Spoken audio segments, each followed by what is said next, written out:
तो कैलोरीमीटर क्या होता है? एक डिवाइस होता है जो कि हीट के फ्लो को मेजर करने के काम आता है कि भाई कितना हीट एक फ्लो हो रही है किसी भी रिएक्शन के अंदर, है ना।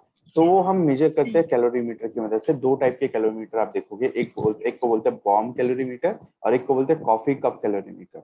अब यहाँ पे जो बॉम्ब कैलोरीमीटर गिवन है ना, ये बॉम्ब कैलोरीमीटर हमें बहुत इंपॉर्टेंट इन्फॉर्मेशन देगा।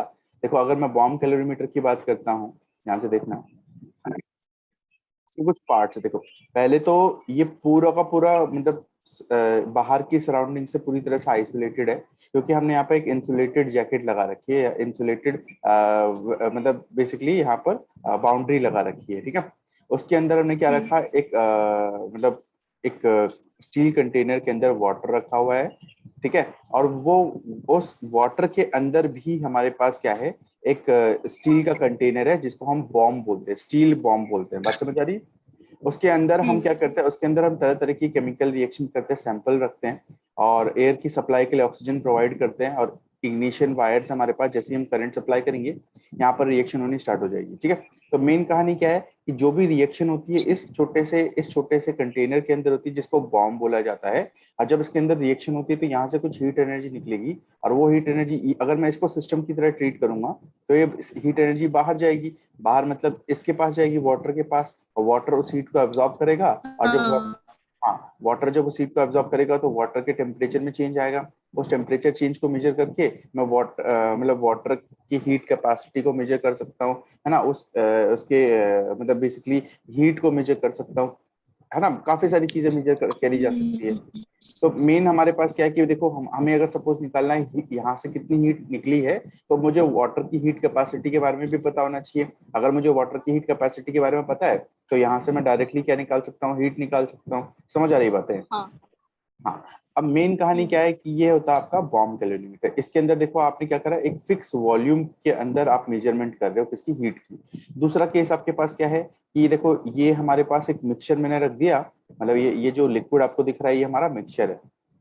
इस मिक्सचर के अंदर क्या हो रहा है कि मतलब सपोज मान लो मेरे पास कोई भी दो लिक्विड है जिनको मैं मिक्स करके मतलब सॉल्यूशन है, सपोज HCl प्लस NaOH। मैं सपोज क्या कर रहा हूँ कि दोनों को मिक्स कर दिया, और दोनों को मिक्स करने के बाद मैं देखना चाहता हूँ कि इन दोनों की रिएक्शन से यहाँ पे हीट एनर्जी रिलीज होती है कि हीट एनर्जी अब्सॉर्ब होती है, ठीक है। तो यहाँ पर हमारे पास जो भी होगा वो थर्मोमीटर से हमें पता चल जाएगा। अगर यहाँ पर टेम्परेचर चेंज नहीं हुआ, इसका मतलब यहाँ पर कोई भी इंथैल्पी रिलीज नहीं हुई है ना। तो बेसिकली हमारे पास आइडियल नॉन आइडियल सोल्यूशन हम देखते थे ना, डेल्टा एच की वैल्यू हमने हमने पढ़ा था। हमारे पास आइडियल सोल्यूशन वो होता है जिसमें डेल्टा एच हमारा 0 के बराबर होता है। फिर हमने बोला था नॉन आइडियल सोल्यूशन वो होता है जिसमें डेल्टा एच हमारा 0 के बराबर नहीं होता है। तो यहाँ पर उस चीज की मेजरमेंट हम आसानी से कर सकते हैं। Is it clear? बात समझ आ गई? तो हमारा कैलोरीमीटर एक ऐसा डिवाइस है जो कि हमें हेल्प करता है हीट के फ्लो को मेजर करने के लिए अलग अलग कंडीशंस पे। अगर हम कांस्टेंट वॉल्यूम पे करते हैं तो बॉम्ब कैलोरीमीटर, अगर कांस्टेंट प्रेशर पे करते हैं, क्योंकि देखो यहाँ पर ये जो ग्लास है ना, आप देख सकते हो ये ग्लास में इसका वॉल्यूम चेंज हो सकता है, बट इस पे बाहर से लगने वाला प्रेशर क्या होता है, फिक्स रहता है। Is it clear? तो हमारे पास दो टाइप के कैलोरीमीटर है, एक बॉम्ब कैलोरीमीटर, एक एक आपका कॉफी कप कैलोरीमीटर उसको बोलते हैं। ये आपका बॉम्ब कैलोरीमीटर का कंस्ट्रक्शन है, पेपर में कंस्ट्रक्शन तो पूछेगा नहीं, बट ये आ सकता है कि ये क्यों इस्तेमाल किया जाता है, किसके लिए इस्तेमाल किया जाता है। तो it is use to measure the heat changes during the constant volume, ठीक है। और आपको इतना पता है कि हमारे पास जो क्यू होता है कांस्टेंट वॉल्यूम पे, क्यूपी कांस्टेंट वॉल्यूम पे उसको क्यूवी बोलते हैं। क्या बोलते हैं? क्यूवी बोलते हाँ। हैं। और क्यूबी। इसको क्या बोलेंगे? इसको बोलेंगे CV delta T. Is it clear? CV delta. हाँ, तो यहाँ पर हमारे पास ये हो जाएगा कांस्टेंट वॉल्यूम पर Q is equal to C delta T हो जाएगा, QV is equal to CV delta T. CV. और हमें इतना हाँ। पता है कि कैलोरीमीटर क्या करता है, इंटरनल एनर्जी को कैलकुलेट करने के काम आता है। ये वाला कैलोरीमीटर मतलब बॉम्ब कैलोरीमीटर। बॉम्ब कैलोरीमीटर को हम लोग इंटरनल एनर्जी को मेजर करने के लिए इस्तेमाल कर सकते हैं। कैसे? हम ये जानते हैं कि एट कांस्टेंट वॉल्यूम हमें क्या पता है, हमें पता है कि जो आपका W होगा वो होगा 0 के बराबर। और यूजिंग अगर हम यूज करते हैं फ्लॉट को, फर्स्ट लॉ ऑफ थर्मोडायनेमिक्स को, तो हमें पता है कि डेल्टा यू क्या होगा, क्यू के बराबर होगा। अगर हमारे पास कांस्टेंट वॉल्यूम है तो delta U is equal to Q plus W होता है। डब्ल्यू की वैल्यू 0 है तो डेल्टा यू किसके बराबर होगा, क्यू वी के बराबर होगा। इसका मतलब डेल्टा यू क्यू के। किसके बराबर होगा, पीवी डेल्टा टी के बराबर होगा। Is it clear? बात समझ आती है यहाँ से? क्लियर हाँ। होती?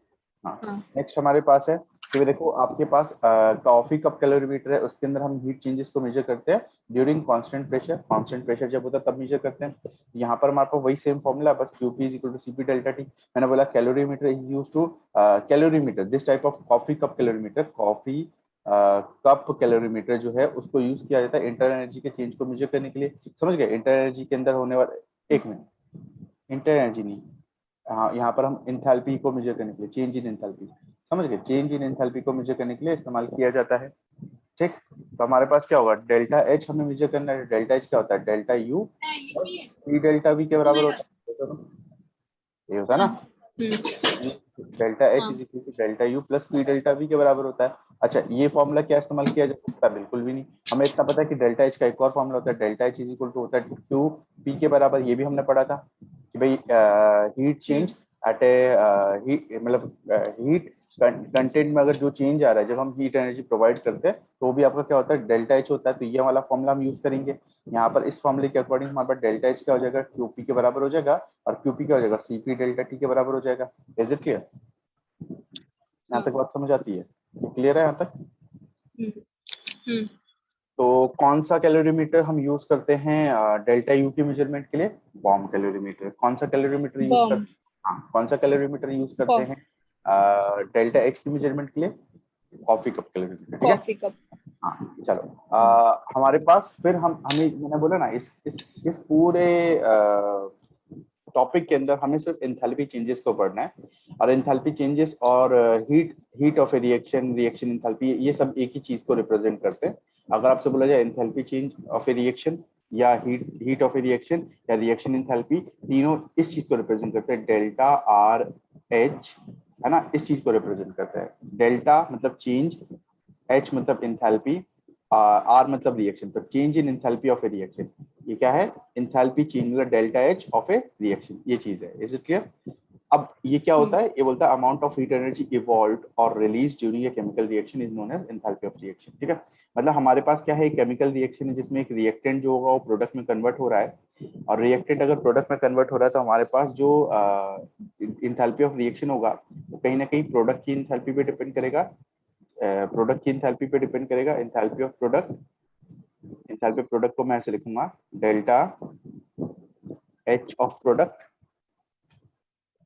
Minus delta H of reactant. बात समझ आ रही है? टी। जैसे एग्जांपल के तौर पे मैं एक और एग्जांपल देता हूँ, मेरे पास N2 plus 3H2 is converted into 2NH3। Suppose this is a reaction, suppose this is a reaction. तो इस रिएक्शन के लिए क्या होता है हमारे पास, जो आपका इंथैल्पी ऑफ रिएक्शन होगा, that will B enthalpy of product मतलब 2 times NH3, 2 into enthalpy of NH3, yes और नो, है ना, ये प्रोडक्ट हो गया, ये प्रोडक्ट हो गया, minus minus one one one है, मतलब वहां पर लिखो ना लिखो फर्क नहीं पड़ता। तो delta H of N2 plus delta 3 into delta H of H2। Is it clear? Is it clear?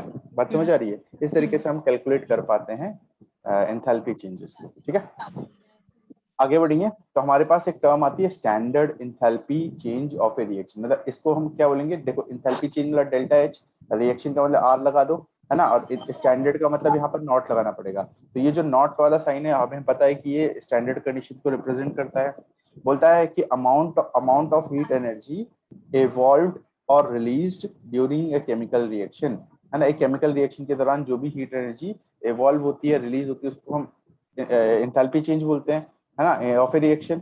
But when all the reactant and product are present in their standard state, then the enthalpy of a reaction is known as standard enthalpy.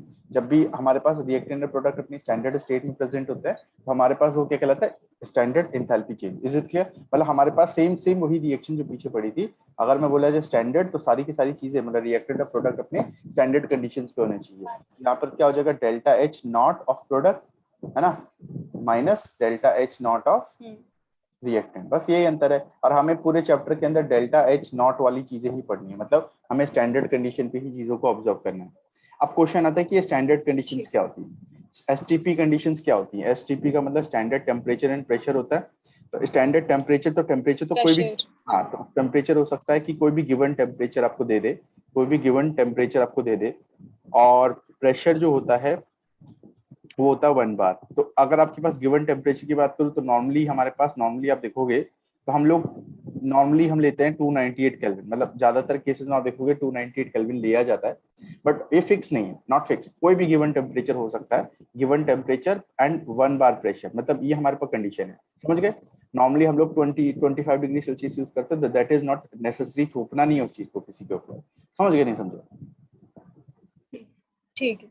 क्योंकि भाई देखो, अगर मैं ice की बात करता हूँ तो आइस के लिए तो उसका जो टेम्परेचर होता है उसको 0 डिग्री सेल्सियस लेना पड़ेगा। अगर हम वाटर की बात करते तो कितना लेना पड़ेगा, 25 ले लेते हैं हम ज्यादातर टाइम। हम अगर स्टीम की बात करते हैं तो उसके लिए 100 लेना पड़ेगा, क्योंकि स्टीम तो 100 के ऊपर ही एक्ट करती है ना।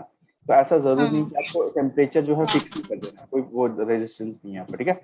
चलो आगे बढ़ते हैं। तो हमारे पास दो चीजें आगे हमें ठीक है। बहुत सुनने को मिलेगी, एक मिलेगा स्टैंडर्ड स्टेट, एक मिलेगा रेफरेंस स्टेट। स्टैंडर्ड स्टेट और रेफरेंस स्टेट में क्या डिफरेंस है, यहाँ पर लिखा हुआ है, बोलता है the pure form of a substance eight standard condition. जो भी प्योर फॉर्म होती है स्टैंडर्ड कंडीशन पे, उसी को हम क्या बोलते हैं, स्टैंडर्ड स्टेट बोलते हैं। फॉर एग्जाम्पल किसने बोला 298 केल्विन पर, 298 केल्विन पर बोला कि चलो ये फॉर एग्जाम्पल इसने बोला, देखो the pure form of substance eight standard condition, मतलब कि गिवन टेम्परेचर और 1 बार प्रेशर पे जो भी उसकी प्योर फॉर्म होगी उसी को हम क्या बोलेंगे, स्टैंडर्ड स्टेट। जैसे इथेनॉल के लिए स्टैंडर्ड।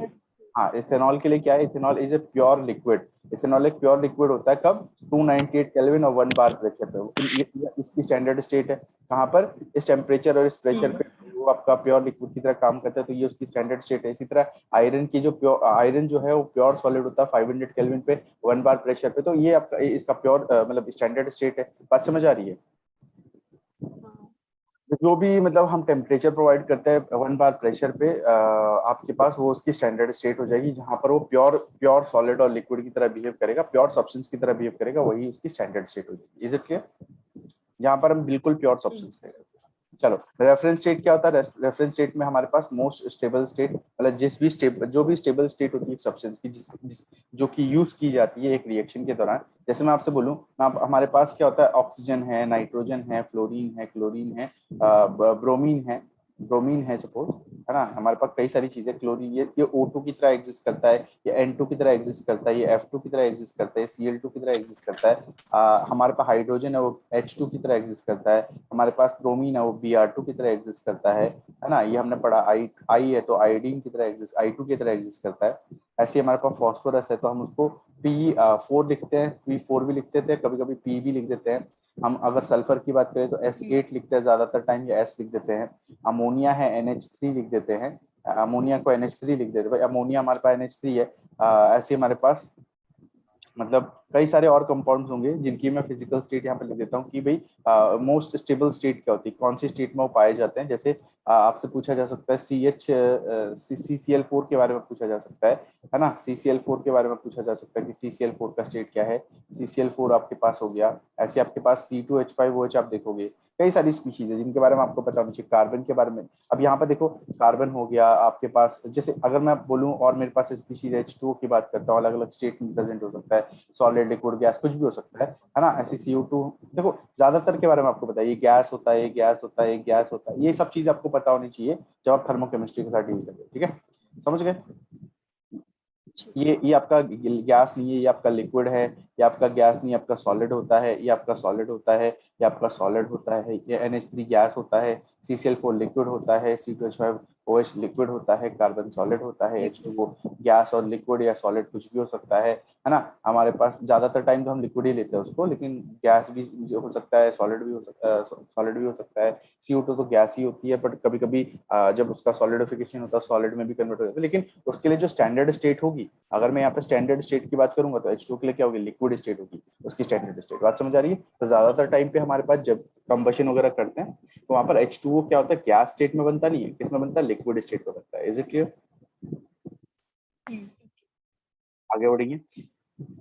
हमारे पास हीट ऑफ रिएक्शन, मतलब इंथैल्पी चेंज ऑफ रिएक्शन को अफेक्ट करने वाले कई सारे फैक्टर है, जैसे कि physical nature of reactant and product, मतलब कि फिजिकल नेचर क्या है रिएक्टेंट और प्रोडक्ट का, उस पर काफी डिपेंड करता है आपका एंथैल्पी ऑफ रिएक्शन, है ना। जैसे मान लो कि मेरे पास हमें पता है कि वाटर का फॉर्मेशन होने के लिए H2 और O2 आपस में कंबाइन होते हैं, भाई H2 और O2 जो है आपस में कंबाइन हुए ताकि वो क्या बना सके, H2O बना सके, और ताकि वो H2O बना सके। तो इन H2O में अंतर क्या है, ये लिक्विड और ये गैस है सपोज। तो यहाँ पर डेल्टा H जो होगा ये डेल्टा H1 मान लेता हूँ, यहाँ पर डेल्टा H क्या होगा, डेल्टा H2 मान लेता हूँ। तो जब मैं यहाँ पे देखता हूँ कंपेयर करता हूँ तो मेरे पास डेल्टा H1 और डेल्टा H2 की वैल्यू कभी भी बराबर नहीं आती है।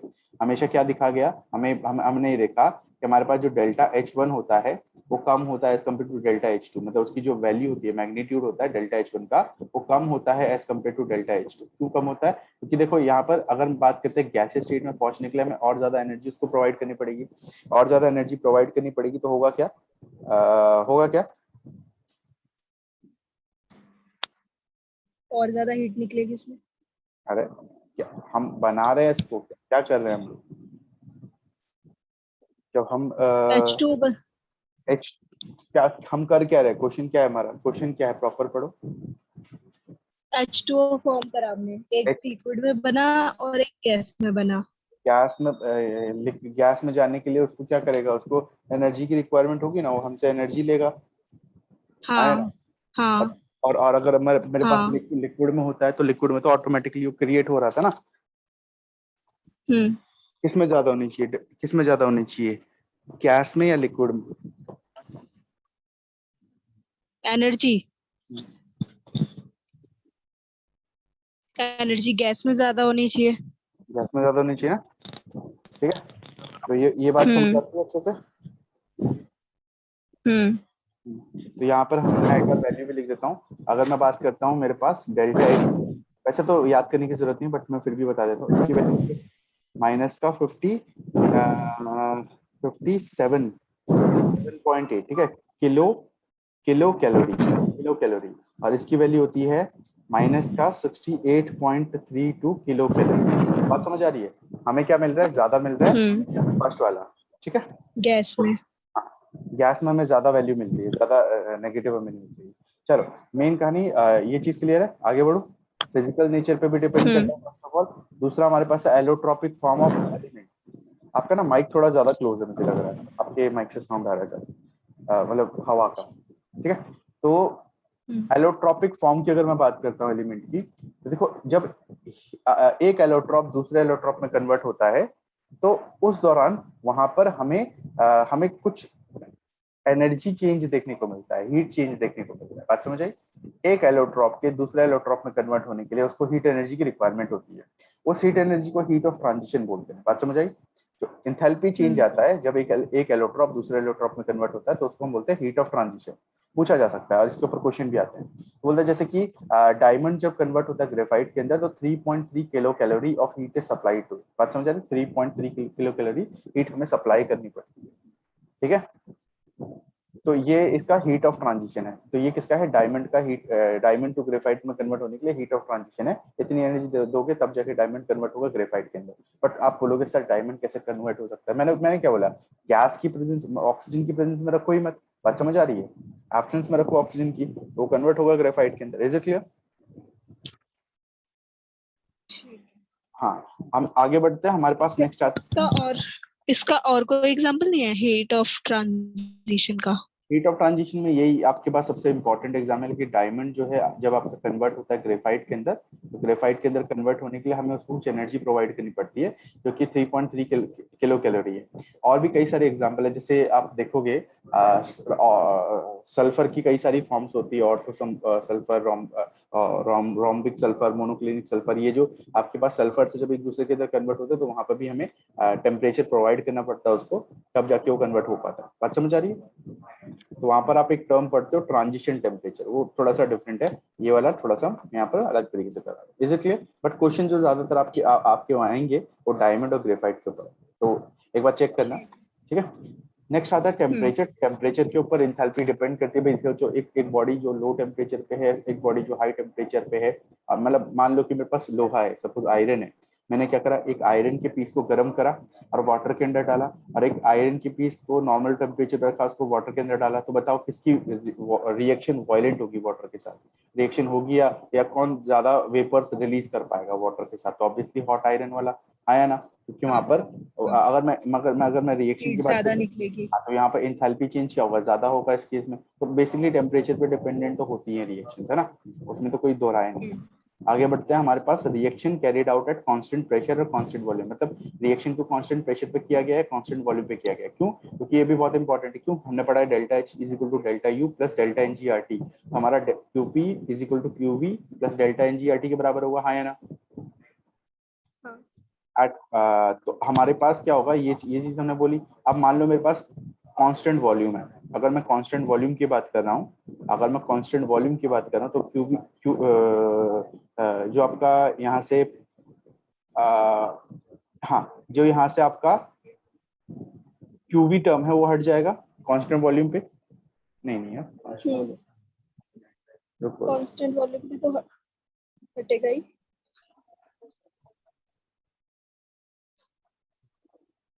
कांस्टेंट वॉल्यूम को कैसे हट गया?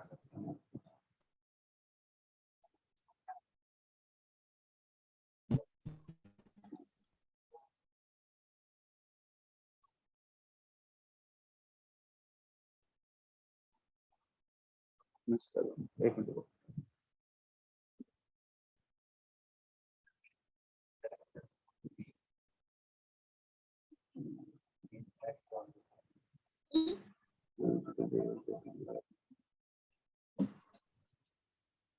चलो मैं इसको देखूंगा फिर भी, बट यहाँ पे जो लिखा है मैंने, QP is equal to delta N G R T के बराबर होगा।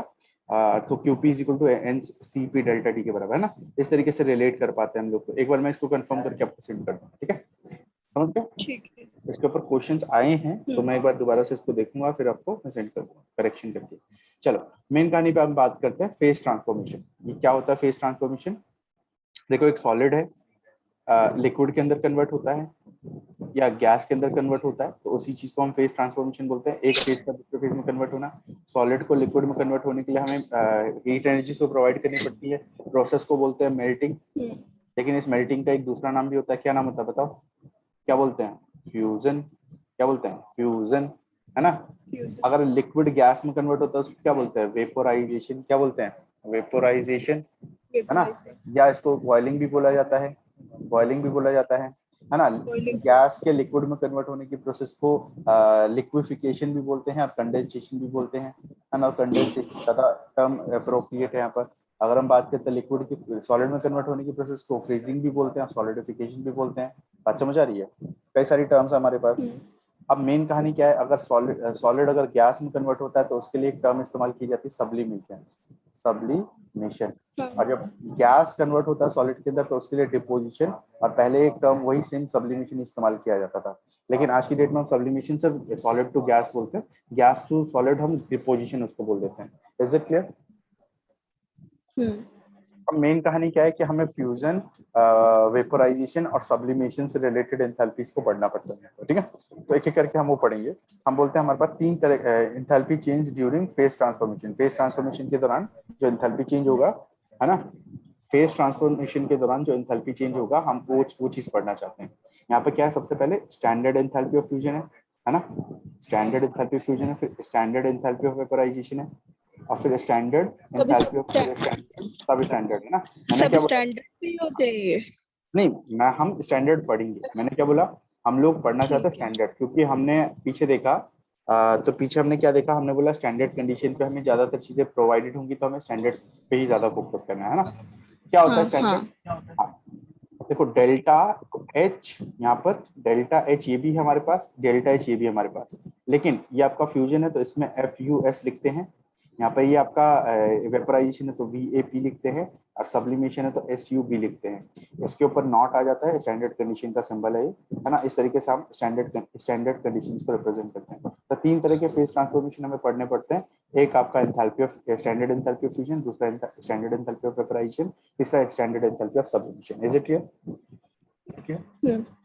अब यहाँ पर क्या होता है, स्टैंडर्ड एंथैल्पी ऑफ फ्यूजन क्या होता है? Enthalpy change during the conversion of 1 mole of a solid into a liquid. जब भी एक मोल सॉलिड कन्वर्ट होता है लिक्विड के अंदर, ठीक है, जब सारे के सारे रिएक्टेंट प्रेजेंट होते हैं अपने स्टैंडर्ड स्टेट में, तो वो आपके पास क्या कहलाता है? एंथैल्पी ऑफ फ्यूजन कहलाता है। जैसे अगर मेरे पास H2O है, H2O मेरे पास सॉलिड स्टेट में प्रेजेंट था, आइस था, अब मैंने इसको कन्वर्ट किया किसके अंदर? लिक्विड में कन्वर्ट किया। H2O को सॉलिड से लिक्विड में कन्वर्ट करने के लिए मुझे जो इसको एंथैल्पी देनी पड़ेगी वो आपकी स्टैंडर्ड एंथैल्पी ऑफ फ्यूजन होगी, है ना? अगर मैं 1 मोल सॉलिड को कन्वर्ट कर रहा हूँ तो। Is it clear? हम्म अगर मेरे पास एक मोल सॉलिड एक मोल लिक्विड है, उसको मैं अगर वेपोराइज कर रहा हूँ, एक मोल H2 है, अगर मैं उसको वेपोराइज कर रहा हूँ किसमें, गैस में, तो वो आपका स्टैंडर्ड एंथैल्पी ऑफ वेपोराइजेशन होगा। अगर मेरे पास एक मोल सॉलिड है, सॉलिड में एग्जांपल के तौर पे I2 लेता हूँ मैं, तो I2 मेरे पास सॉलिड है, मैंने क्या करा उसको I2 गैस में कन्वर्ट करा, तो बेसिकली ये एक मोल आपके पास I2 प्रेजेंट था, उस एक मोल को मैंने कन्वर्ट किया गैस में, तो ये आपका स्टैंडर्ड एंथैल्पी ऑफ वेपोराइजेशन होगा। समझ गए? अब आपको ये चीज पता होनी चाहिए कि कौन हम्म कौन सी चीजें सब्लिमेशन शो करती हैं। सब्लिमेशन वाले सबलाइम मटेरियल कौन कौन से होते हैं, सबलाइम कौन से होते हैं, जैसे आपका I2 होता है, आयोडीन, आपका अमोनियम क्लोराइड होता है, NH4Cl, कैंपर होता है ना। और आपके पास आपने कई सारी चीजें और पढ़ेंगी, जैसे नैप्थलीन बॉल्स आपने पढ़ी होंगी कि वो भी आपके पास हाँ नैप्थलीन, एंथ्रासिन, ये सारी चीजें क्या होती है, सबलाइम होती है ना। ठीक है, हम्म ये फेज ट्रांसफॉर्मेशन में समझ आया क्या होता है enthalpy change during phase transformation, clear है? हाँ नेक्स्ट हमारे पास हाँ कई और टाइप की एंथैल्पीज भी होती है, जैसे आपको मेन बता देता हूँ पहले, सबसे पहले डेल्टा FH, फिर हम स्टैंडर्ड, मतलब स्टैंडर्ड ले रहे हैं हम लोग, फिर डेल्टा CH स्टैंडर्ड, फिर आपके पास डेल्टा AH स्टैंडर्ड, फिर आपके पास कई टाइप की और एंथैल्पी भी होती है, जैसे डेल्टा HYD H, फिर हमारे पास और भी होती है जैसे delta H, delta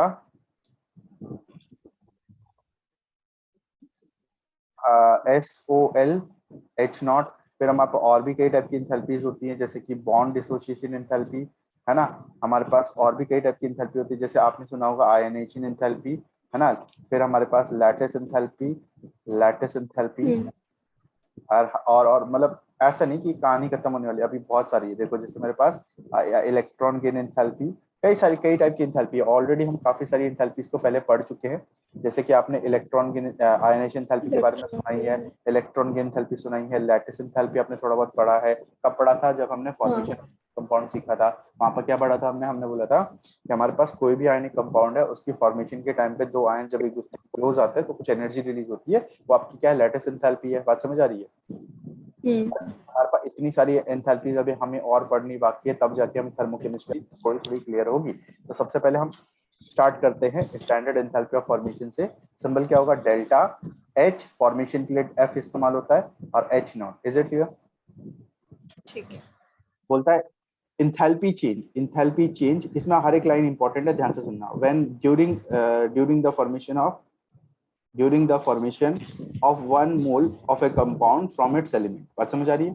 present in the reference state. तो रेफरेंस स्टेट क्या होता है? Most stable state of aggregation, मतलब मोस्ट स्टेबल स्टेट जिसमें कोई एलिमेंट एक दूसरे के साथ कंबाइन कर सकता है, उसी को हम स्टैंडर्ड स्टेट बोलते हैं। बात समझ आई? हम्म तो हमारे पास क्या है कि एक मोल, पहले तो यहाँ पर स्टैंडर्ड एंथैल्पी ऑफ फॉर्मेशन में दो चीजें समझनी है। पहले तो एक मोल कंपाउंड फॉर्म होना चाहिए, दूसरा एलिमेंट जो भी होंगे वो अपनी रेफरेंस स्टेट में होने चाहिए, है ना। तो पहले नोट, यहाँ पर एक बहुत इंपॉर्टेंट नोट है, अगर हमें स्टैंडर्ड एंथैल्पी ऑफ फॉर्मेशन को समझना है। Element must be present in their must be present in their reference state, in their reference state. ठीक है, ये आपके हम्म पास है। दूसरा हमारे पास ये था कि एक compound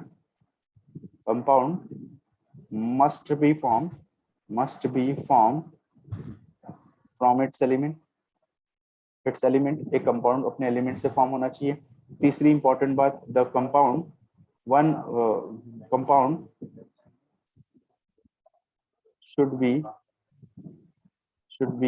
one mole, not more than that. समझ गए? हम्म तो हमारे पास जैसे एग्जांपल के तौर पे मैं बोलता हूँ, मेरे पास एक एग्जांपल है N2 plus H2 is converted into 2NH3 suppose this is the case।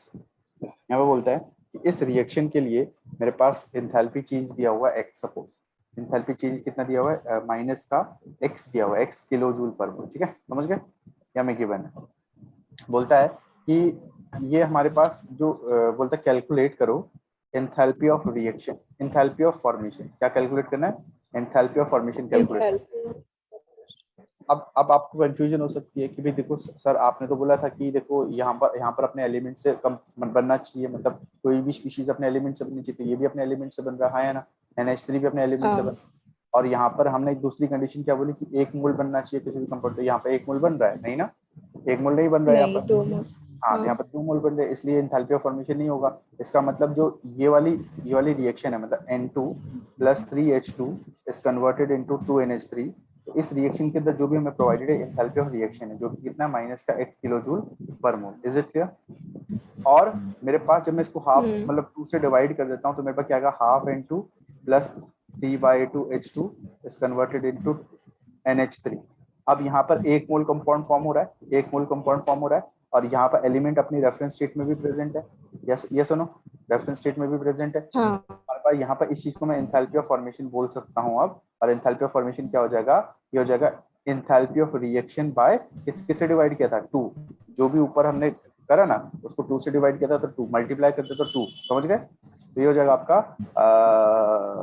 Minus का x/2 ठीक किलो है। जूल पर। बात समझ आ रही है? क्लियर है? हम्म। थोड़ा और एग्जांपल मैं अच्छे से कराता हूँ। जैसे मैं आपसे पूछूं, मेरे पास क्या है, show the reaction, show the reaction, ठीक है, और द फॉलोइंग। मतलब हमारे पास बोला है, हमें कुछ चीजें बोली गई, जैसे हमें बोला है डेल्टा FH ऑफ CaCO3, ठीक है। हमें बोला है कि भाई डेल्टा FH दिया हुआ है HCl का, सपोज हमें दिया हुआ है डेल्टा FH CCl4 का, हमें दिया हुआ है डेल्टा FH C6H12O6 का, हमें दिया हुआ है डेल्टा FH किसका, चलो मान लेते हैं CS2 का, ठीक है। अब मेरे से पूछा जाए भाई बताओ यहाँ पर, अगर अगर मान लो कि ये मुझे गिवन है, मुझे ये चीज गिवन है, अब मुझे बोला जाए बताओ लिख के दिखाओ इसके लिए रिएक्शन क्या होगी। अगर मैं रिएक्शन लिख पाया, मुझे इतना पता होना चाहिए कि एक मोल आपके पास CaCO3 फॉर्म होना चाहिए। सबसे पहली कंडीशन क्या है हमारे पास, हाँ। कंपाउंड होना चाहिए, एलिमेंट से फॉर्म होना चाहिए, और एलिमेंट अपने रेफरेंस स्टेट में प्रेजेंट होने चाहिए, मतलब मोस्ट स्टेबल स्टेट में। और जो एलिमेंट कंपाउंड फॉर्म होगा वो एक मोल फॉर्म होना चाहिए। तो यहाँ पे एक मोल कंपाउंड मतलब CaCO3 फॉर्म होना है हमारे पास। CaCO3 फॉर्म किससे होता है, क्या क्या स्पीशीज यहाँ पर, कैल्शियम है तो Ca से बनेगा, कैल्शियम। कार्बन है तो C होगा, हाँ। ऑक्सीजन है तो O होगा, O2 होगा, ऑक्सीजन। O2 होगा। यस और नो, ये खुद से लिखना पड़ेगा हमें। हम्म। यहाँ पर कैल्शियम किस में है, सॉलिड स्टेट में प्रेजेंट होता है, ये जानते हैं ना हम लोग, स्टेट्स बहुत इंपॉर्टेंट हाँ। है। कार्बन सॉलिड स्टेट में प्रेजेंट होता है, ऑक्सीजन किस में प्रेजेंट होता है बताओ, गैस। Gas state gas. में प्रेजेंट होता है। अब यहाँ पे ये हम्म। कैल्शियम कार्बोनेट क्या है, सॉलिड हमारे पास है। Is it clear? हम्म। क्या ये रिएक्शन बैलेंस्ड है? बैलेंस तो नहीं है रिएक्शन। नहीं। बैलेंस करेंगे हम लोग इसकी हाँ। रिस्पेक्ट, बैलेंस करेंगे इसकी रिस्पेक्ट में, मतलब हमें राइट हैंड साइड पे बैलेंसिंग नहीं करनी है, सिर्फ लेफ्ट हैंड साइड पे करनी है। तो लेफ्ट हैंड साइड पे करेंगे तो कैल्शियम का नंबर 1 है, कार्बन का नंबर 1 है, ऑक्सीजन का नंबर 3/2 कर दो, बैलेंस हो गई रिएक्शन। Is it clear? तो यहाँ पर एक मोल कंपाउंड हम्म। फॉर्म हो रहा है, एक मोल कंपाउंड फॉर्म हो रहा है, और ये सारे के सारे रेफरेंस स्टेट में भी प्रेजेंट है। बात समझ आ रही है? हम्म। जैसे नेक्स्ट रिएक्शन है, बताओ यहाँ पर मुझे HCl फॉर्म करना है। तो HCl हमारे पास क्या होता है, गैस होता है। यस और नो? हाँ। अब मेरे पास HCl गैस है तो दो गैसेस से बनेगा, H2 गैस और H Cl2 गैस से बनेगा। यस और नो? Cl2। बट ये रिएक्शन बैलेंस नहीं है, हाफ हाफ से कर दूंगा। हम्म। अगर मैं यहाँ पर 2 लगा देता हूँ तब वो एंथैल्पी हाँ, ऑफ फॉर्मेशन नहीं कहलाएगा। बैलेंस्ड है। हाँ, अगर मैं यहाँ पर 2 लगा देता हूँ तो एंथैल्पी ऑफ फॉर्मेशन नहीं कहलाएगा। अगर मैं लेफ्ट हैंड साइड पे हाफ लगाता हूँ तब वो एंथैल्पी ऑफ फॉर्मेशन कहलाएगा, बिकॉज यहाँ पे एक मोल कंपाउंड फॉर्म हो रहा है। Is it clear? हम्म। यहाँ पर सब स्टैंडर्ड है, ठीक है। Is it clear? हाँ। CCl4 मेरे पास है। CCl4 क्या होता है, लिक्विड होता है, सॉलिड होता है, क्या होता है? CCl4 लिक्विड होता है। लिक्विड होता है, कलरलेस लिक्विड होता है। CCl4 लेबोरेटरी में इस्तेमाल किया जाता है। और CS2 भी लिक्विड होता है, इसको बोलते हैं कार्बन डाइसल्फाइड, और ये होता है सॉलिड। अब मुझे बताओ इसको बनाने के लिए किसकी जरूरत पड़ेगी, क्या क्या किन चीजों की जरूरत पड़ेगी CCl4 को बनाने? कार कार्बन और कार्बन और हाँ कार्बन और हाँ, 4 मोल क्लोरीन के। नहीं गलत आंसर, और 4 मोल नहीं 4 लगेगा, Cl2 2 Cl2 Cl2 लगेगा पहले तो, 2 ये Cl2। 2Cl2 लगेगा। मतलब आपको ये सोचना है हाँ। कि वो क्या किस हाँ। स्टेट में प्रेजेंट होगा। सबसे पहले कार्बन सॉलिड है, क्लोरीन गैस है। बात समझ आ रही है? पहले स्टेट सोचो, फिर हम्म। बैलेंसिंग के बारे में सोचो। नेक्स्ट नेक्स्ट हमारे पास, जल्दी बताओ उसका। इसमें कार्बन 6 कार्बन 6 कार्बन, अरे 6 मोल। बैलेंसिंग बाद में कर लेना भैया, बैलेंसिंग अभी मत करो, पहले ठीक है। क्वेश्चन। हाँ, कार्बन, हाइड्रोजन, ऑक्सीजन। हाइड्रोजन किस फॉर्म में, H लिख दूं? H2 H2 हाँ वही मैं पूछ रहा हूँ। और ऑक्सीजन क्या लिखूं? O2 O2 O2 O2। लिखूंगा। अब बैलेंस, अब करो बैलेंसिंग, हम्म। क्या करूं? तो 6H2 हाँ 6H2 आगे, सॉलिड है ना? हाँ हाँ और इसमें भी 6। 6 सॉलिड है गैस है? हाँ ये गैस। गैस। ऑक्सीजन क्या है, कितना होगा? गैस। गैस कितना होगा? ऑक्सीजन होगा 3 3 3। समझ आ रही है, क्लियर है? अब जैसे ये CS2 है, बताओ उसमें क्या होगा? कार्बन होगा और S2। कार्बन होगा, H2 होगा। दिमाग सही है? हाँ दिमाग सही है। हाँ S। एस सॉलिड होता है, सल्फर या एसिड लिखो या एस लिखोगे, बात समझ आ रही है? H2 कहाँ हाँ होता है? H2 आपका H2 भी होता है, ऐसा नहीं बोल रहा मैं H2 नहीं होता है, बट H2 आपका हमेशा गैसियस स्टेट में प्रेजेंट होता है। You need to remember. एक क्वेश्चन आता है इसका पी ब्लॉक में कि सल्फर का एक पैरामैग्नेटिक एलोट्रॉप बताओ कि कौन सा पहला पैरामैग्नेटिक एलोट्रॉप होता है, तो S2 होता है। लेकिन यहाँ पर नॉर्मल कंडीशन में देखें तो सल्फर सॉलिड स्टेट में होता है। Is it clear? बात समझ आती है? तो ये गलती नहीं करनी है भाई ऐसे, ठीक है? क्लियर है बात? ठीक है। हाँ चलो आगे बढ़े। हम्म ओके हाँ गया भाई मैं, ये रहा। चलो ये क्लियर हो गया होगा। फिर मैं आगे बढ़ता हूँ। Standard enthalpy of combustion. ये तो मैंने कई सारी रिएक्शन आपको पहले भी कराई हुई है, 11th-12th में थे, है ना? Combustion carbon oxide. क्या होता है? कंबशन, कंबशन का मतलब होता है कि भाई किसी चीज का जलना, जैसे हाइड्रोजन है अगर वो बर्न होता है ऑक्सीजन की प्रेजेंस में, उसका कंबशन होके H2O बनेगा, हाँ या ना? अगर मेरे पास कार्बन होता उसका कंबशन होता तो क्या बनता है?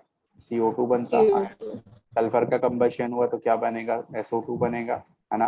अगर मेरे पास और SO2। और कोई चीज होती, जैसे मेरे पास अगर मान लो फास्फोरस होता, तो फास्फोरस O2 के साथ रिएक्शन करके P4O10 बनाता, है ना? Tetra phosphorus Deka oxide. तो बेसिकली हमारे पास अलग अलग टाइप के ऑक्साइड्स का फॉर्मेशन होता है। ये सारी कंबशन रिएक्शंस है।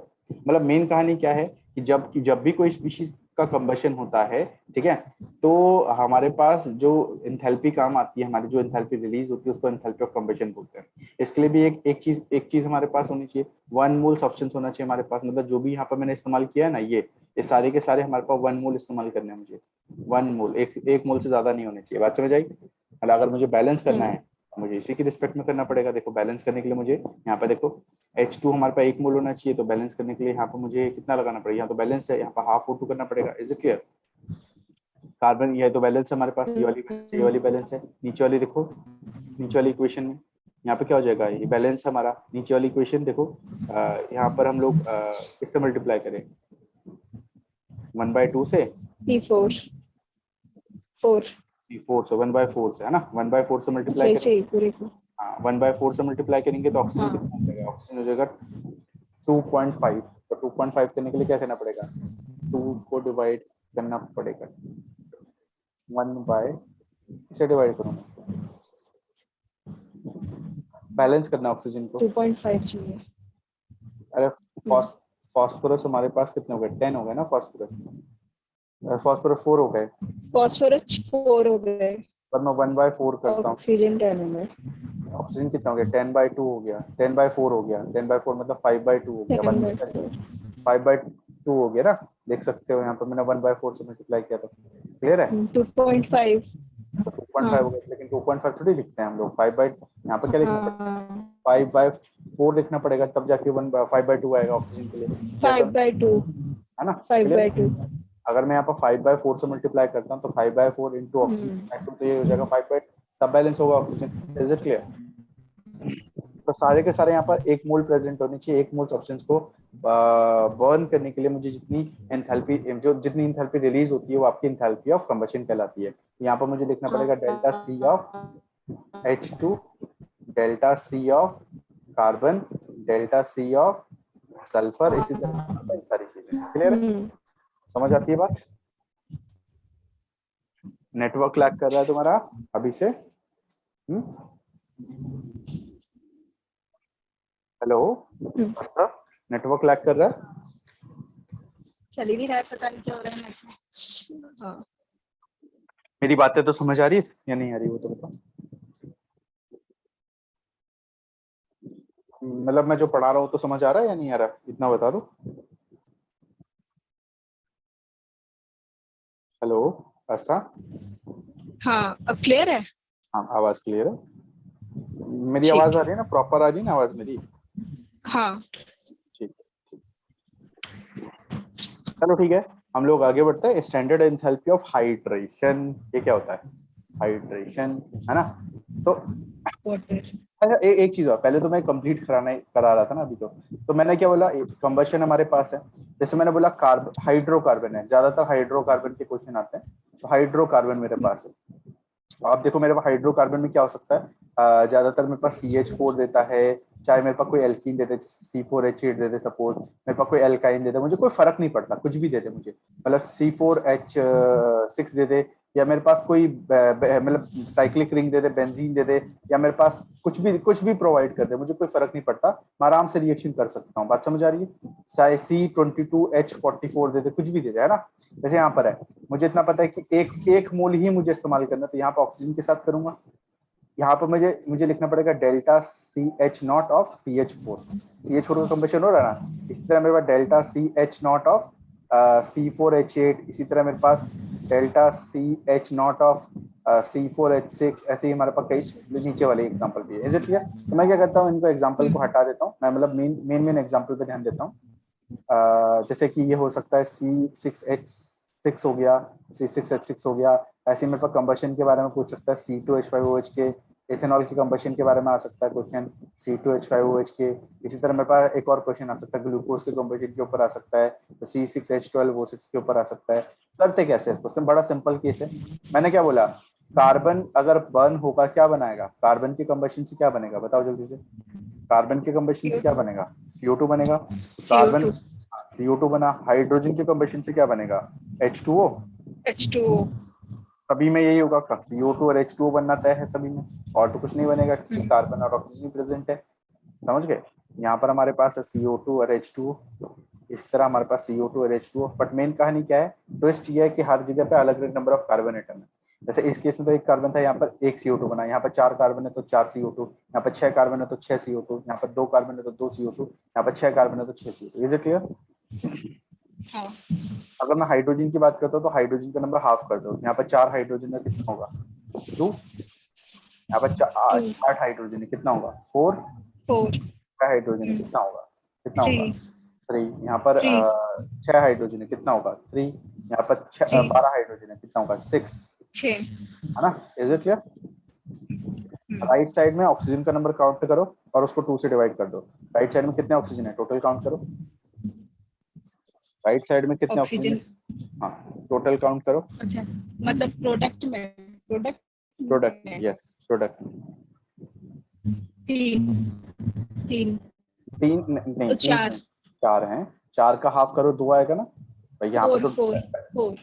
यहाँ पे अगर मैं 4 हाँ। कर देता हूँ, 4 से मल्टीप्लाई कर देता हूँ, 8 हो जाएगा ऑक्सीजन। तो मुझे तो हाफ करना पड़ेगा ना, 4 का भी हाफ करना पड़ेगा, तब जाके ठीक। बैलेंस हो पाएगा। इसी तरह आप देखो, काउंट करो राइट हैंड साइड पे, इसमें कितने ऑक्सीजन है, काउंट करो।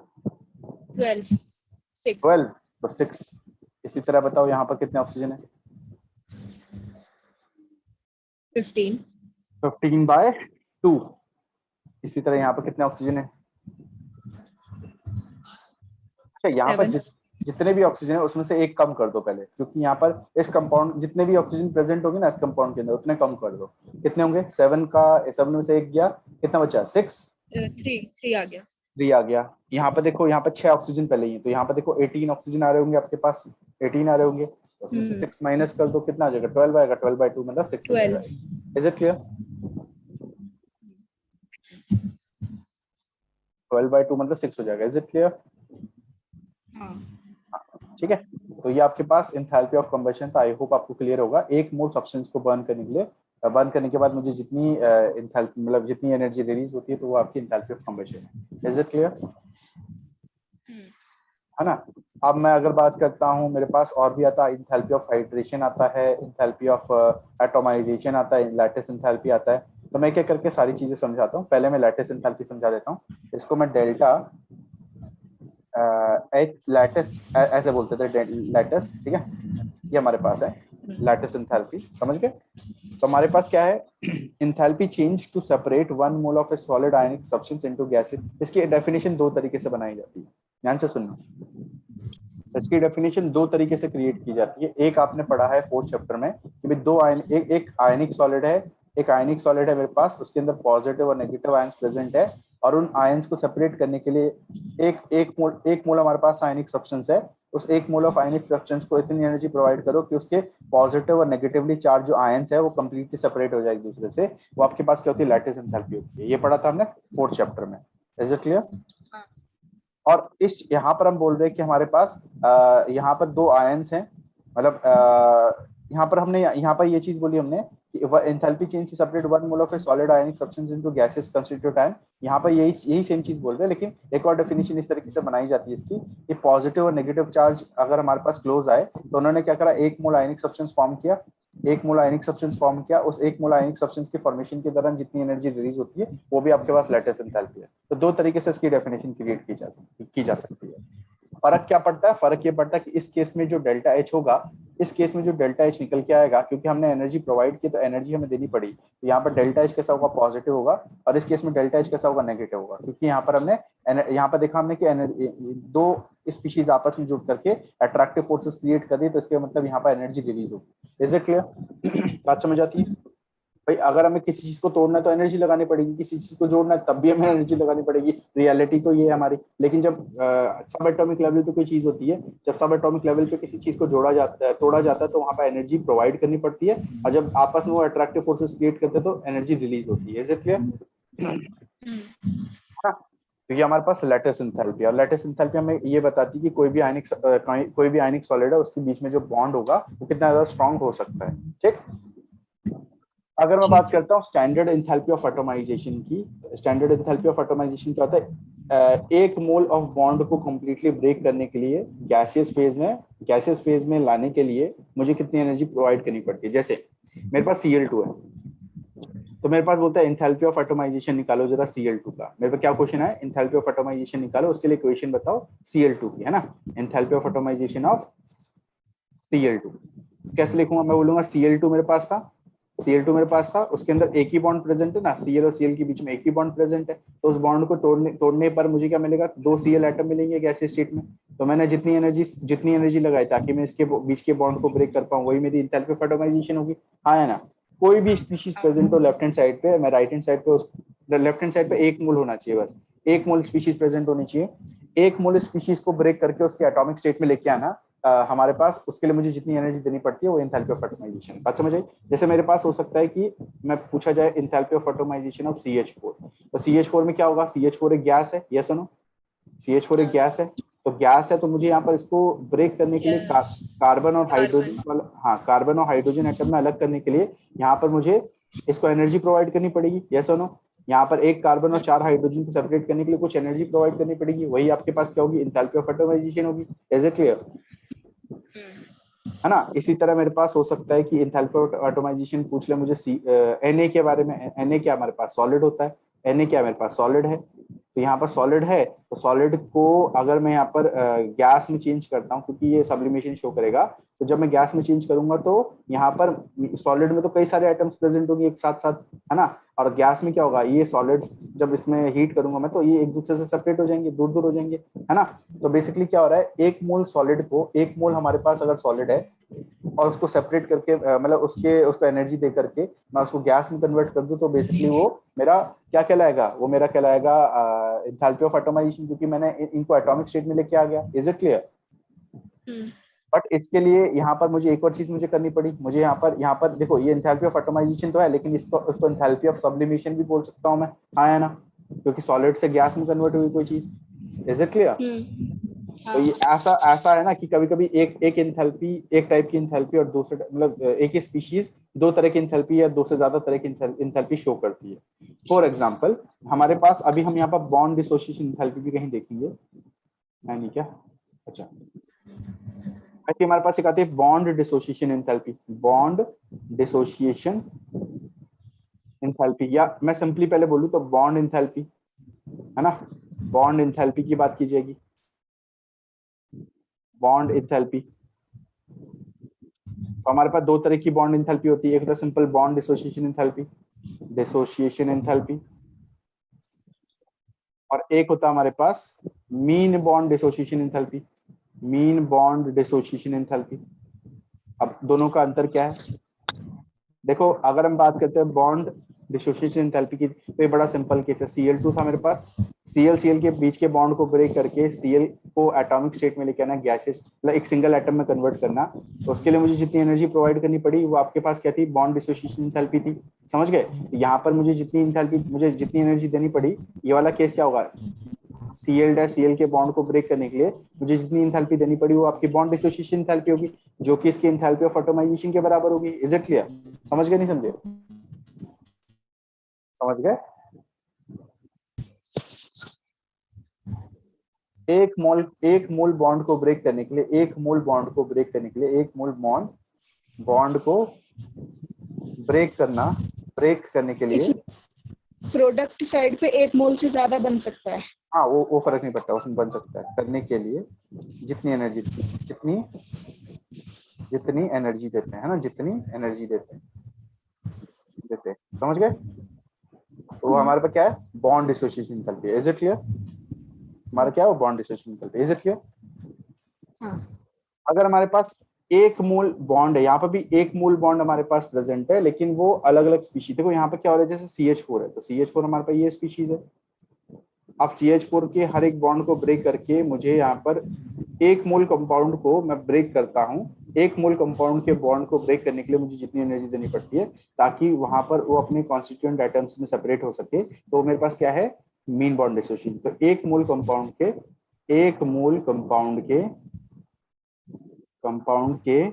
बॉन्ड को ब्रेक करने के लिए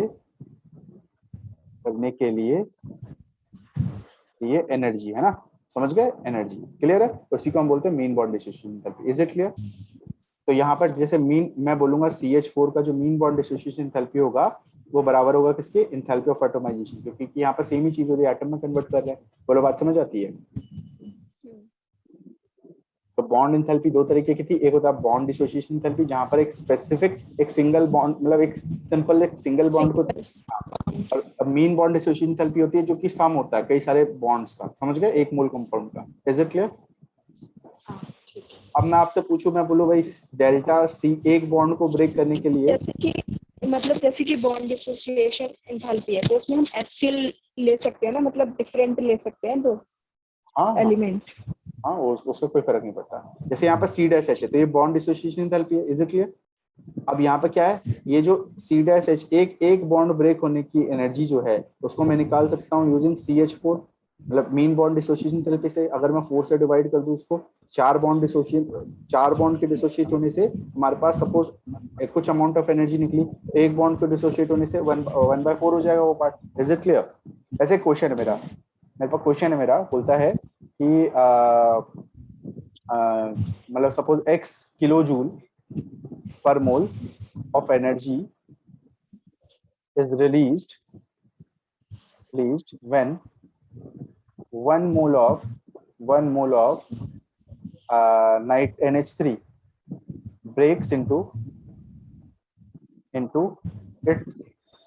its constituent atoms।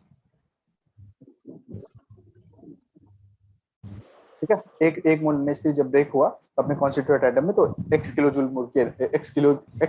पर मोल की एनर्जी। बोलता कैलकुलेट द बॉन्ड या N-H बॉन्ड डिसोसिएशन एंथैल्पी। ध्यान से सुनना, यहाँ पर क्वेश्चन क्या है, क्वेश्चन ध्यान से देखो।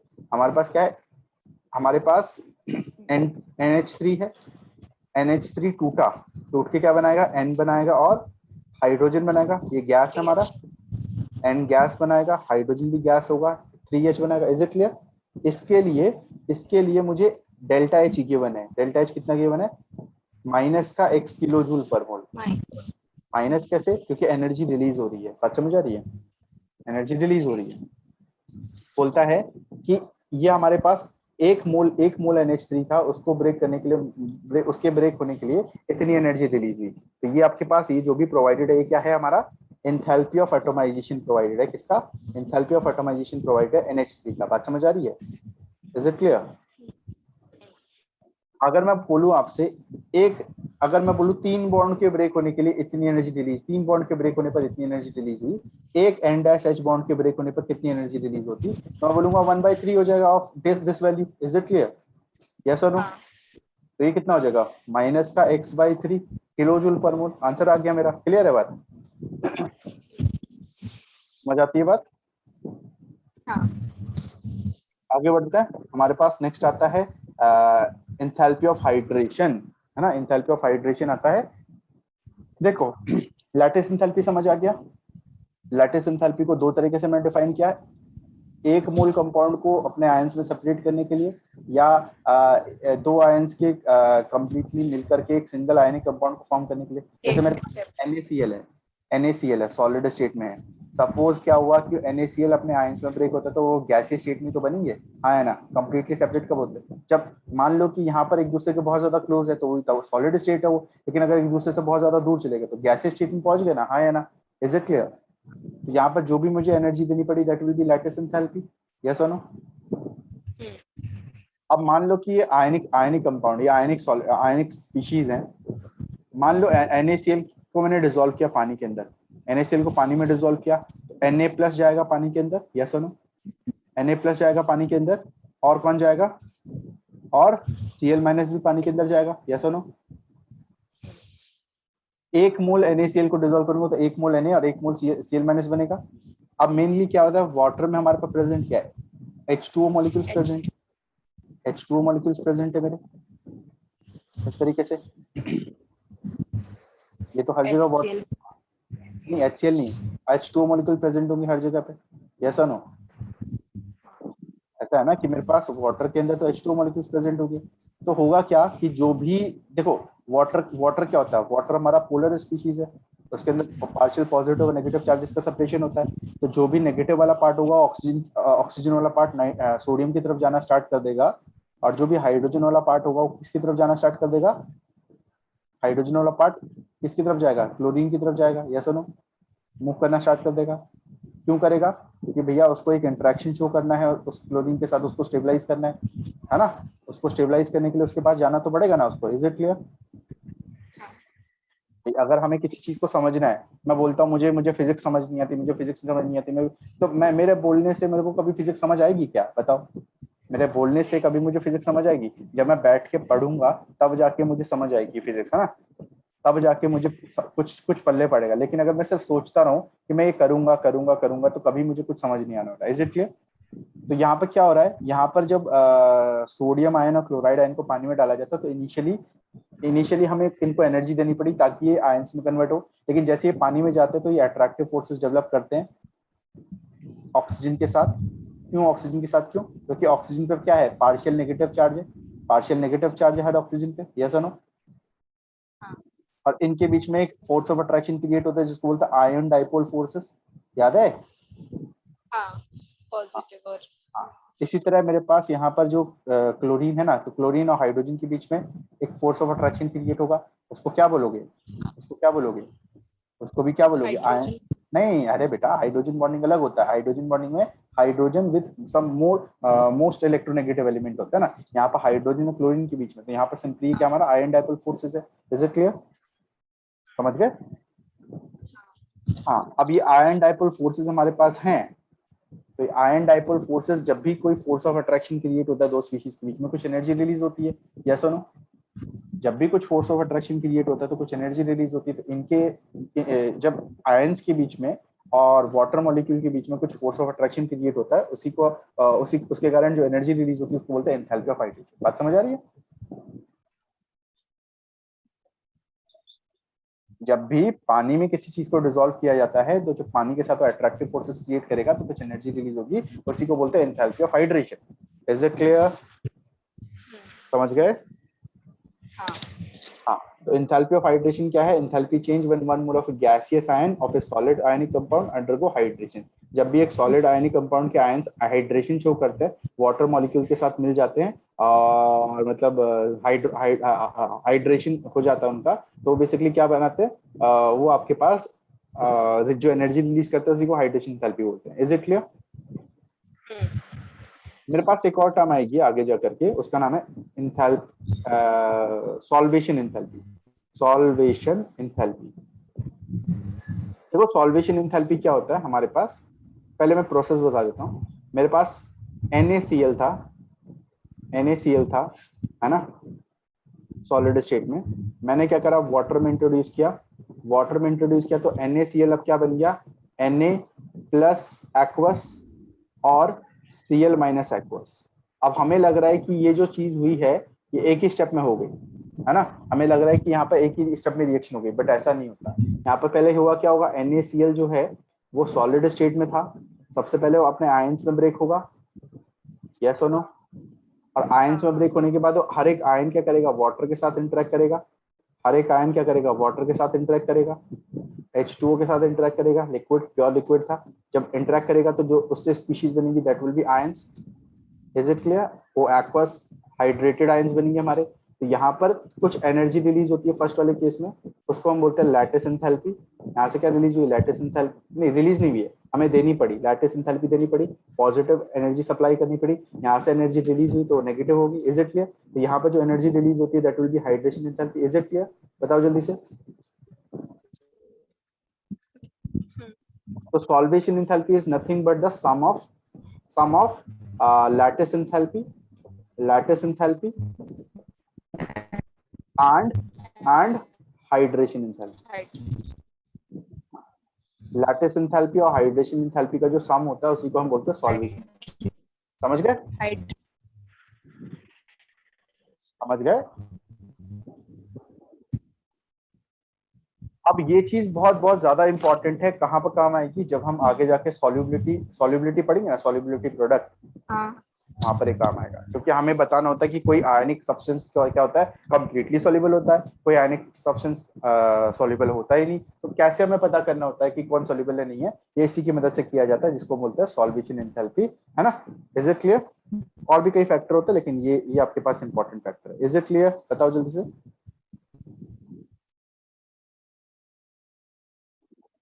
अरे बोलो, क्लियर है, बोलो बोलो, मजा आ गया, आस्था।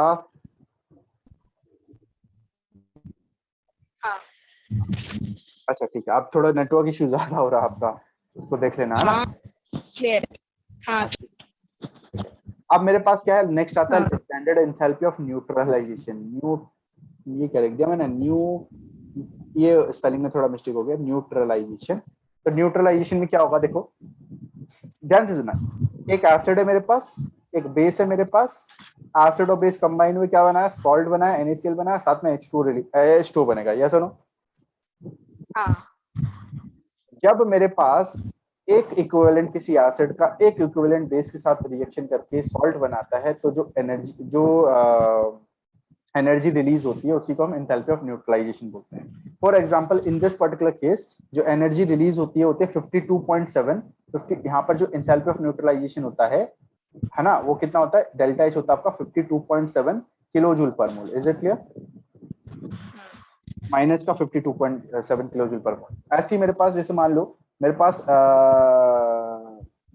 ये एक इक्विवेलेंट था और ये भी एक इक्विवेलेंट था। एक इक्विवेलेंट का मतलब क्या है, देखो एक इक्विवेलेंट का मतलब है कि हमारे पास HCl है, हमारे पास HCl कितना है, एक इक्विवेलेंट का मतलब क्या होगा, जो भी इसका मास है ना, इसको इसके इक्विवेलेंट मास से डिवाइड कर दो, समझ गए,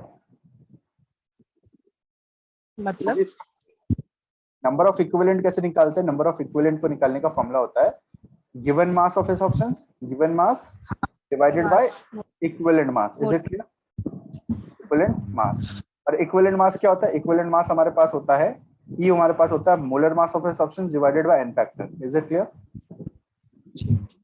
हमारे पास जैसे HCl है तो HCl में एक H+ रिलीज करता है, NaOH भी एक OH रिलीज करता है, तो दोनों का एक एक इक्विवेलेंट गिवन है, तो जब बराबर इक्विवेलेंट गिवन होगा तो H2O भी इक्वल निकलेगा, इज इट क्लियर, बात समझ आती है। अब जैसे अगर मैं आपसे पूछूं, देखो मेरे पास क्या है, सपोज मेरे पास होता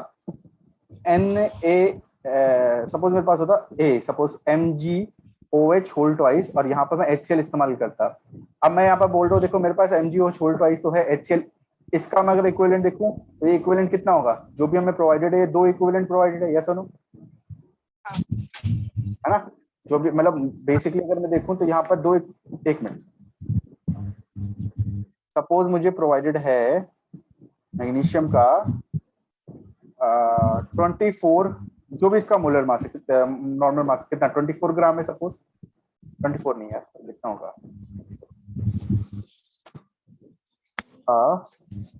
मैग्नीशियम का 24 होता है, ऑक्सीजन का 72, 30, ऑक्सीजन 72, 34, 34 प्लस 24 कितना हो जाएगा, 58 हो जाएगा, 58 प्रोवाइडेड है सपोज, है ना, 58 ग्राम। हाइड्रोजन कितना, HCl कितना,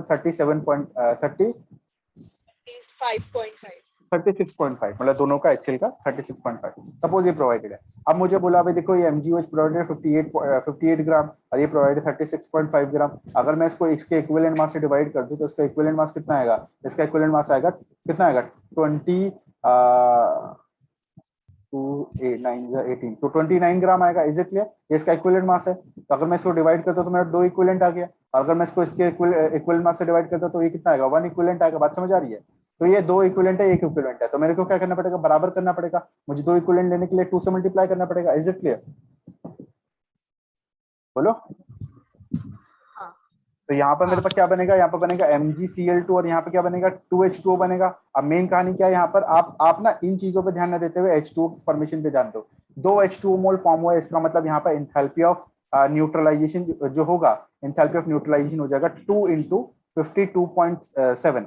अगर मेरे पास यहाँ पर AlOH होल थ्राइस होता सपोज और यहाँ पर 3HCl यूज करना पड़ता, तो इस केस में आप देखो AlCl3, आप देखो AlCl3 प्लस 3H2O। अगर 3H2O तो एंथैल्पी ऑफ न्यूट्रलाइजेशन क्या हो जाएगा 3 × 52.7। बात समझ आ रही है? तो इस वैल्यू को आप याद रखो, जो वैल्यू मैंने आपको कराई है माइनस का 52.7, ये आपका एंथैल्पी ऑफ न्यूट्रलाइजेशन वाले क्वेश्चंस में हेल्प करेगा आपको बहुत ज्यादा। Is it clear?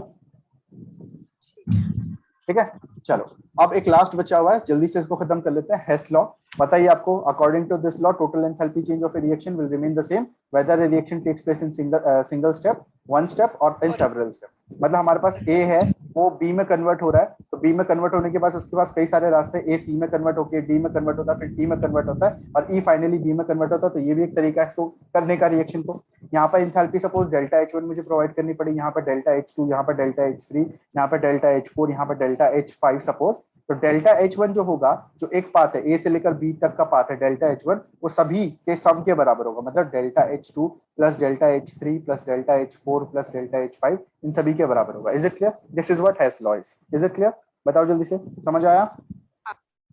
नेक्स्ट मैं आगे बढ़ता हूँ। देखो एप्लीकेशन ऑफ हेस लॉ, कई सारी एप्लीकेशंस है, देख लो एक एक करके पढ़ लेना इनको। लेकिन मेन एप्लीकेशन क्या है यहाँ पर, लैटिस एंथैल्पी की कैलकुलेशन, क्योंकि इसके ऊपर क्वेश्चन बहुत ज्यादा आते हैं और लैटिस एंथैल्पी को डिटरमाइन करने के लिए हेस लॉ बहुत बहुत ज्यादा इंपॉर्टेंट रोल प्ले करता है। नॉर्मली देखो हमारे पास एक Na प्लस है, एक Cl माइनस है, जब दोनों आपस में मिलेंगे क्या बनेगा, NaCl बनेगा। हाँ या ना?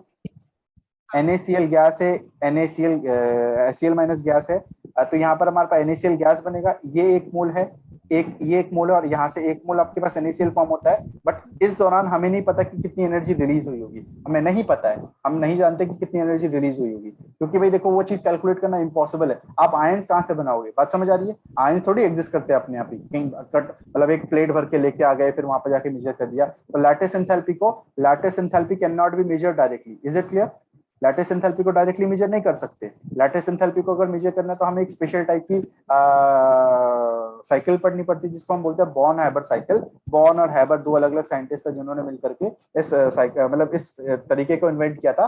और ये किसके ऊपर बेस्ड होता है? हेस लॉ के ऊपर बेस्ड होता है। ठीक है, it is used to calculate the lattice enthalpy of ionic compound which is impossible to determine by other methods. Is it clear? बोलो, क्लियर है? हाँ। अब यहाँ पर हमारे पास क्या है, जैसे NaCl है तो Na प्लस और Cl माइनस से क्या बनता है हमारे पास? NaCl बनता है, ये तो हम जानते हैं। लेकिन यहाँ पर जो भी एंथैल्पी होगी उसको लैटिस एंथैल्पी बोलते हैं और इसको मेजर करना बहुत ज्यादा मुश्किल होता है। तो हमने क्या करा, एक दूसरा तरीका अपनाया। मैंने बोला Na सॉलिड तो हमारे पास अवेलेबल होता है ना, Cl2 गैस हमारे पास अवेलेबल होता है। हमारे पास जो चीजें अवेलेबल है वो क्या क्या है हमारा? एक हमारे पास Na सॉलिड होता है, एक मिनट, हाँ, एक हमारे पास क्या क्या अवेलेबल होता है? इसको मैं यहाँ से मिटा देता हूँ, एक मिनट देना। हाँ, गैस। हाँ, एक मेरे पास Na प्लस अवेलेबल है, Na अवेलेबल है, Na सॉलिड, और Cl क्या है, गैस फॉर्म में अवेलेबल है। दोनों मिलकर के क्या बनेंगे, NaCl बनेंगे। अगर यहाँ पर मैं हाफ कर दूं तो मेरे पास 1 मोल NaCl फॉर्म होगा, और उस दौरान जो एनर्जी रिलीज होगी, एंथैल्पी ऑफ फॉर्मेशन है, क्या इसको मेजर किया जा सकता है, हाँ या ना, है ना। फिर मैं बोलता हूँ मेरे पास यहाँ पर मैं इसको आयनिक स्टेट में लेके जाना चाहता हूँ, तो आयनिक स्टेट में लाने के लिए पहले मुझे ionisation enthalpy sorry sublimation enthalpy देनी पड़ेगी। सबसे पहले मैं उसको सब्लिमेशन एंथैल्पी दूंगा। सब्लिमेशन एंथैल्पी हो गए डेल्टा SUBH नॉट, और फिर यहाँ से जब दूंगा तो ये आपका NaG में कन्वर्ट होगा, और फिर मैं यहाँ पर मैं सिंपली सब्लिमेशन भी बोल सकता हूँ और यहाँ पर एंथैल्पी ऑफ एटमाइजेशन भी बोल सकता हूँ, तो don't be confuse about that, ठीक है। वहाँ पर मैं इन दोनों में से कुछ भी प्रोवाइड कर सकता हूँ। तो यहाँ पर मुझे अगर देना है तो ये पॉजिटिव होगा, इज इट क्लियर। इसी तरह अगर मैं सोडियम को उसके आयन में कन्वर्ट करना चाहता हूँ, Na+ में, गैस में, तो यहाँ पर मुझे आयनेशन एंथैल्पी देनी पड़ेगी, पॉजिटिव आयनेशन एंथैल्पी, हाँ है ना। अगर मैं Cl2 को मैं लेके आना चाहता हूँ Cl गैस में, यहाँ पर एक ही एटम प्रेजेंट है मेरा, है ना, एक एटम प्रेजेंट है, तो एक एटम मेरे पास प्रेजेंट है, तो यहाँ पर मुझे देखो एक बॉन्ड को, एक Cl बॉन्ड को तोड़ने के लिए, मुझे कुछ एनर्जी प्रोवाइड करनी पड़ेगी। उसको क्या बोलूंगा मैं, उसको बोलूंगा बॉन्ड डिसोसिएशन एंथैल्पी, हाँ या ना, उसको मैं बोलूंगा बॉन्ड डिसोसिएशन एंथैल्पी। तो यहाँ पर मुझे Cl के बॉन्ड को ब्रेक करने के लिए बॉन्ड एंथैल्पी देनी पड़ी, बट यहाँ पर तो आधा बॉन्ड है ना, तो आधे के लिए मुझे आधी एनर्जी देनी पड़ेगी, इज इट क्लियर। ऐसे ही मेरे पास Cl गैस स्टेट में प्रेजेंट है, अगर मैं उसको आयन मतलब Cl- में कन्वर्ट करना चाहता हूँ, तो यहाँ पर मेरे को एनर्जी रिलीज होती है इलेक्ट्रॉन गेन एंथैल्पी। Cl जब कन्वर्ट होता है Cl- में, इलेक्ट्रॉन गेन एंथैल्पी रिलीज होती है, और इस तरीके से आपके पास Na+ और Cl- का फॉर्मेशन होता है। बात समझ आई। अब जब ये दोनों स्पीशीज आपस में मिलेंगे तो क्या बनेगा, NaCl बनेगा, तो इस दौरान क्या रिलीज होगी, लैटिस एंथैल्पी रिलीज होगी। बात समझ आ रही है।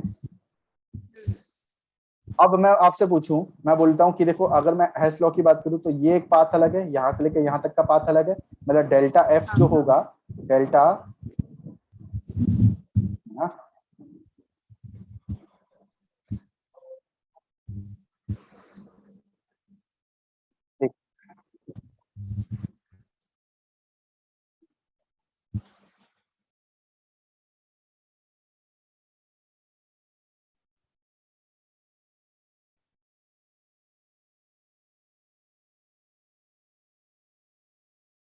हाँ मैं क्या बोल रहा था, मैं बोल रहा था डेल्टा F जो होगा हमारा, वो F जो है होगा वो बराबर होगा किसके, सभी इंथैल्पीज के, यानी सब्लिमेशन एंथैल्पी और हमारा आयनेशन एंथैल्पी, चाहे उनकी वैल्यू जो भी रही हो, है ना, ये सभी के बराबर होगा, है ना।